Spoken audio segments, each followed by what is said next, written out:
Hello good evening दोस्तों, मैं महादेव मैंदाड़ और एटॉमिक हैबिट इस किताब का मैं कंटिन्यू रीडिंग कर रहा हूँ।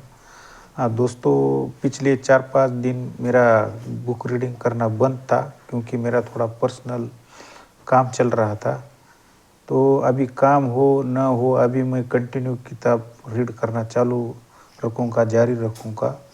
तो दोस्तों, आज मेरा 18वां चैप्टर इस किताब का चालू है। उसका नाम है प्रतिभा का सच, मतलब जीन्स कब महत्वपूर्ण होते हैं और कब नहीं होते, इसके बारे में हम पढ़ रहे हैं। तो दोस्तों, अभी हम नेक्स्ट पॉइंट देख रहे हैं, दूसरा पॉइंट इस किताब का देख रहे हैं। तो उसका नाम है, इस पार्ट का दूसरा पॉइंट हम देख रहे हैं, उसका नाम है आपका व्यक्तित्व आपकी आदतों को किस तरह प्रभावित करता है। तो मैं अभी रीड कर रहा हूँ दोस्तों, तो थोड़ा ध्यान दीजिए। आपके जीन्स आपकी आदत के सतह के नीचे काम कर रहे हैं। दरअसल वे हर व्यवहार की सतह के नीचे काम कर रहे हैं। यह प्रमाणित हो चुका है कि जीन्स हर चीज़ को प्रभावित करती है। टीवी देखने के घंटों की संख्या से लेकर आपके शादी करने या तलाक लेने की संभावना और नशे, शराब या निकोटीन की लत तक की आशंका तक, आपकी काफ़ी शक्तिशाली आनुवंशिक संरचना ही यह तय करती है कि सत्ता के सामने आप कितने आज्ञाकारी या विद्रोही होते हैं। आप तनावपूर्ण घटनाओं के प्रति कितने संवेदनशील या प्रतिरोधी होते हैं। आप में कितने प्रोएक्टिव या क्रियाशील होने की प्रवृत्ति होती है। और यहाँ तक कि किसी कंसर्ट में हिस्सा लेने जैसे इंद्रियात्मक अनुभवों के दौरान आप कितने सम्मोहित होते हैं या ऊब जाते हैं। जैसे इंद्रियात्मक अनुभवों के दौरान आप कितने सम्मोहित होते हैं या ऊब जाते हैं। मैं रिपीट कर रहा हूँ। लंदन में किंग्स कॉलेज के व्यवहारवादी आनुवंशिक विज्ञानी रॉबर्ट फ्लोमिन ने मुझे बताया, अब हमने यह जांच करना छोड़ दिया है कि क्या गुणों का कोई आनुवंशिक घटक होता है, क्योंकि अब तक एक भी ऐसा गुण नहीं मिल पाया जो हमारे जीन्स से प्रभावित नहीं हो। कुल मिलाकर आनुवंशिक गुणों का आपका अनूठा समूह आप में एक खास व्यक्तित्व के प्रति रुझान बनता है। आपका व्यक्तित्व उन विशेषताओं का समूह है जो हर स्थिति के संगीत है। व्यक्तित्व के गुणों के सबसे आजमाए हुए वैज्ञानिक विश्लेषण को बड़े 5 कहा जाता है, जो उन्हें व्यवहार के 5 स्पेक्ट्रम में तोड़ता है। तो ये 5 स्पेक्ट्रम कौन से हैं? तो एक एक करके मैं पढ़ रहा हूँ दोस्तों। पहला स्पेक्ट्रम अनुभव के प्रति खुलापन, एक सिरे पर जिज्ञासु और आविष्कारशील से दूसरे सिरे पर सावधान और निरंतर तक। दूसरा विवेकशील, व्यवस्थित और कार्यकुशल से आराम पसंद और स्वतः स्फूर्त तक। तीसरा बहिर्मुखीपन, बहिर्मुखी और ऊर्जावान से एकाकी और गंभीर, ब्रैकेट में आप संभवतः उन्हें बहिर्मुखी या अंतर्मुखी के रूप में जानते होंगे। अनुकूलता, दोस्ताना और करुण से चुनौतीपूर्ण और अनासक्त तक। मनोविशुद्धता, चिंतित और संवेदनशील से आत्मविश्वासी, शांत और स्थिर तक। इन 5 विशेषताओं के जैविक आधार होते हैं। मिसाल के तौर पर बहिर्मुखी व्यक्तित्व बचपन से ही साफ नजर आ जाता है। एक प्रयोग में जब शोधकर्ताओं ने नर्सिंग वार्ड में तेज आवाज़ बजाई तो कुछ बच्चे इसकी ओर मुड़ गए जबकि बाकी इससे दूर मुड़ गए। जब शोधकर्ताओं के बाद में इन बच्चों की निगरानी की तो उन्होंने पाया कि जो बच्चे आवाज़ की ओर मुड़ थे वे प्राय बाहिर्मुखी थे। दूसरी ओर जिन बच्चों ने इससे दूर मुंह मोड़ा वे प्राय अंतर्मुखी थे। जो लोग अनुकूलता में बेहतर होते हैं वे दयालु, विचारशील और उष्ण होते हैं। उनमें ऑक्सीटोसिन हार्मोन का नैसर्गिक स्तर ज़्यादा होता है, जो सामाजिक बंधन में महत्वपूर्ण भूमिका निभाता है, विश्वास की भावनाएं बढ़ाता है और नैसर्गिक अवसादगी विरोधी होता है। आप आसानी से कल्पना कर सकते हैं कि ज़्यादा ऑक्सीटोसिन वाला व्यक्ति थैंक यू नोट्स लिखने या सामाजिक कार्यक्रम आयोजित करने जैसी आदतों में ज़्यादा माहिर हो सकता है। तीसरे उदाहरण के रूप में मनोविक्षुब्धता यानी न्यूरोटिसिज्म पर विचार करें। यह व्यक्तित्व का एक ऐसा गुण है जो सभी लोगों में अलग अलग अंशों में होता है। जिन लोगों में यह ज़्यादा होता है उनमें तनाव और चिंता करने की प्रवृत्ति दूसरे से ज़्यादा होती है। इस गुण को इमिग्डेला की अति संवेदनशीलता से जोड़ा गया है। मस्तिष्क का वह हिस्सा जो जोखिमों पर गौर करता है। दूसरे शब्दों में, जो लोग अपने परिवेश में मौजूद नकारात्मक संकेतों के प्रति ज़्यादा संवेदनशील होते हैं उनमें मनोविक्षुब्धता का स्कोर ज़्यादा होता है। हमारी आदतें सिर्फ हमारे व्यक्तित्व से ही तय नहीं होती है, लेकिन इसके बावजूद इस बारे में कोई शक नहीं है कि हमारे जीन्स हमें एक निश्चित दिशा में धकेलते हैं। गहरी जड़ों वाले रुझानों की वजह से कुछ व्यवहार कुछ लोगों के लिए ज़्यादा आसान होते हैं, जबकि बाकी लोगों के लिए नहीं होते। इस अंतर के लिए आपको अफसोस करने या अपराधी महसूस करने की कोई ज़रूरत नहीं है, लेकिन आपको उन्हें ध्यान में रखकर काम करना चाहिए। उदाहरण के लिए, जिस व्यक्ति को स्कोर विवेकशीलता में कम होता है वह प्रवृत्ति से कम व्यवस्थित होता है और अच्छी आदतें कायम रखने के लिए उसे परिवेश बनाने पर ज़्यादा निर्भर होना पड़ सकता है। हमारे जो पाठक कम विवेकशील है उन्हें याद दिलाना चाहूँगा कि हम अध्याय 6 और 12 में परिवेश डिज़ाइन की रणनीति बता चुके हैं। निष्कर्ष यह है कि आपको ऐसी आदतें बनानी चाहिए जो आपके व्यक्तित्व के अनुकूल हो। लोग भले ही बॉडी बिल्डर की तरह वर्कआउट करने में जुटे हो, लेकिन अगर आप रॉक क्लाइंबिंग, साइकिलिंग या रोइंग को ज़्यादा पसंद करते हो तो आपके व्यायाम की आदतों को अपनी रुचियों पर केंद्रित करें। अगर आपका मित्र लो कार्ब डाइट पर जाता है लेकिन आपको लो फैट डाइट ज़्यादा कारगर लगती है तो आप यही करें। अगर आप ज़्यादा पढ़ना चाहते हैं तो इस बात पर शर्मिंदा नहीं हो कि आप नॉन फिक्शन के बजाय रोमांस उपन्यासों को ज़्यादा पसंद करते हैं। जो आपको सम्मोहित करता है उसे ही पढ़ें। आपको ऐसी आदतें डालने की ज़रूरत नहीं है जो हर कोई आपसे डालने को कहता हो। सबसे लोकप्रिय आदतों को चुनने के बजाय उन आदतों को चुनें जो आपके लिए सर्वश्रेष्ठ रूप से उपयुक्त हो।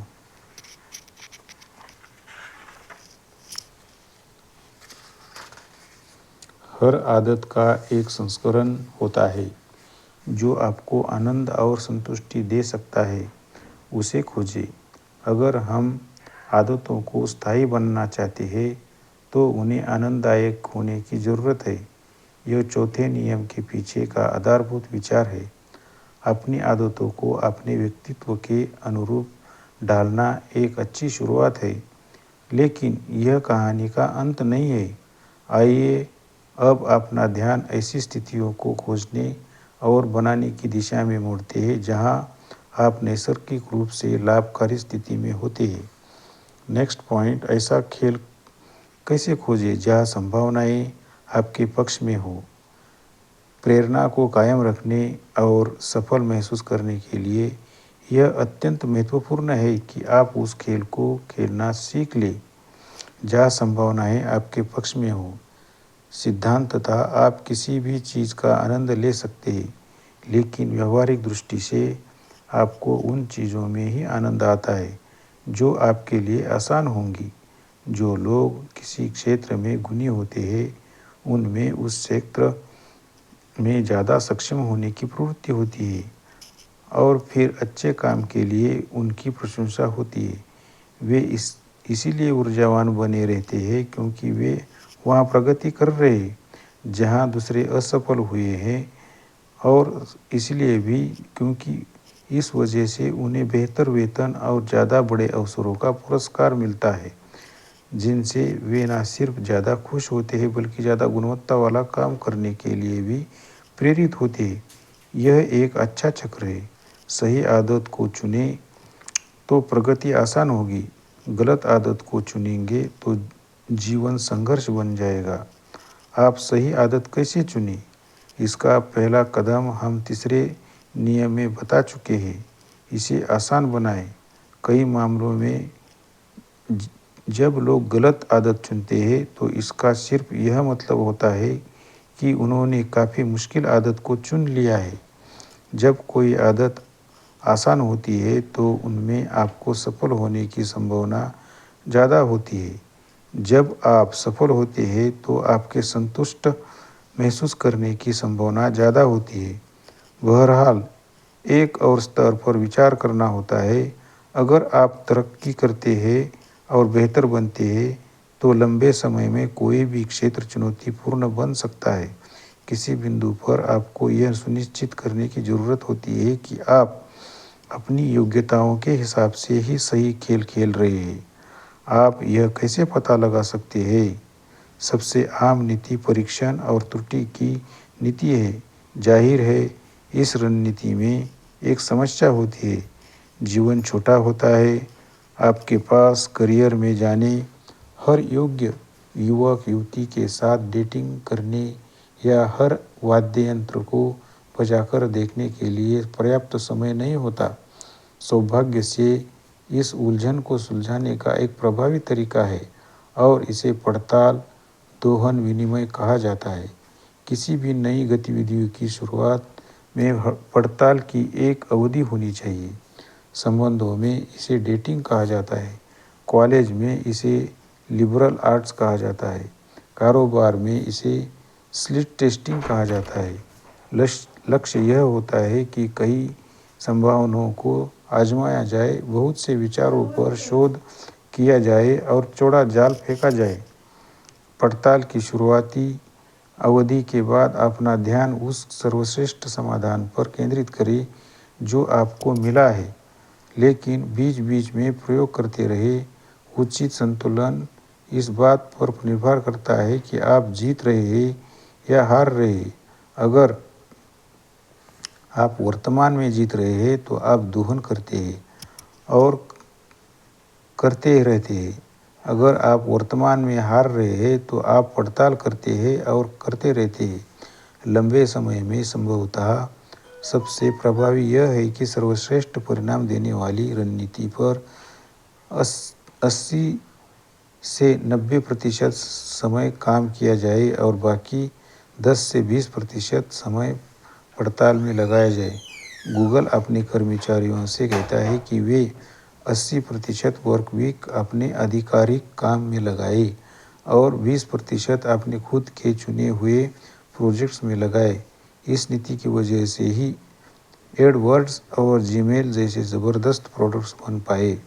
सर्वोत्कृष्ट नीति इस बात पर भी निर्भर करती है कि आपके पास कितना समय है।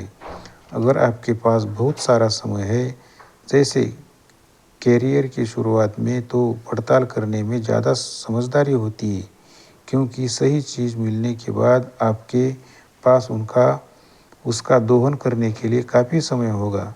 अगर आपके पास समय कम है, जैसे किसी प्रोजेक्ट की डेडलाइन है, तो आपको अब तक मिले सर्वश्रेष्ठ समाधान पर अमल करके परिणाम हासिल करने चाहिए।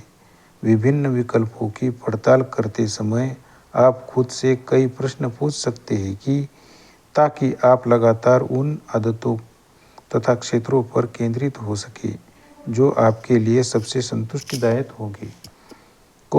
मुझे कौन सी चीज़ मज़ेदार लगती है जो दूसरे को मेहनत लगती है? आप किसी काम के लिए बने हैं या नहीं, उसकी कसौटी यह नहीं है कि आप उससे प्रेम करते हैं या नहीं, कसौटी तो यह है कि आप उस काम के दर्द को बाकी लोगों से ज़्यादा आसानी से झेल सकते हैं।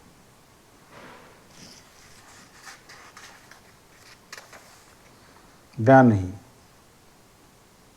आप कब आनंदित हो रहे या जब दूसरे लोग शिकायत कर रहे। जो काम आपको दूसरे से कम चोट पहुंचाता है उसी के लिए आपको बनाया गया है। मुझे समय का भान किसी चीज़ में नहीं रहता। प्रवाह वह मानसिक अवस्था है जिसमें आप हाथ से काम पर इतने ज़्यादा एकाग्र होते हैं कि बाकी दुनिया को भूल जाते हैं। प्रवाह में रहने वाले खिलाड़ी और बेहद सफल लोग आनंद और शिखर प्रदर्शन के मिश्रण का अनुभव करते हैं। यह असंभव है कि आप प्रवाह में हो और उस काम में आपको संतुष्टि नहीं मिले। मुझे आम आदमी से ज़्यादा फायदे कहाँ होता है। हम लगातार अपनी तुलना अपने आसपास के लोगों से कर रहे हैं और जब तुलना हमारे पक्ष में होती है तो उस व्यवहार के संतुष्टिदायक होने की ज़्यादा संभावना होती है। जब मैंने jamesclear.com पर लिखना शुरू किया तो मेरी ईमेल सूची बहुत तेज़ी से बढ़ी। मुझे पक्का नहीं पता था कि मैं क्या सही कर रहा था, लेकिन मैं जानता था कि मुझे अपने कुछ सहकर्मियों से ज़्यादा तेज़ी से परिणाम मिल रहे थे। इसलिए मैं आगे भी लिखते रहने के लिए प्रेरित हुआ। कौन सी चीज़ मेरे लिए स्वाभाविक है? पल भर के लिए उस सब को नज़रअंदाज कर दे जो आपको सिखाया गया है। उस सब को नज़रअंदाज कर दे जो समाज ने आपको बताया है। इसे भी नज़रअंदाज कर दे कि दूसरे आपसे क्या उम्मीद करते हैं। अपने भीतर झांकें और खुद से पूछें, मेरे लिए क्या स्वाभाविक महसूस होता है? मैंने जब जीवंत महसूस किया है, मैंने कब असली स्वरूप को महसूस किया है?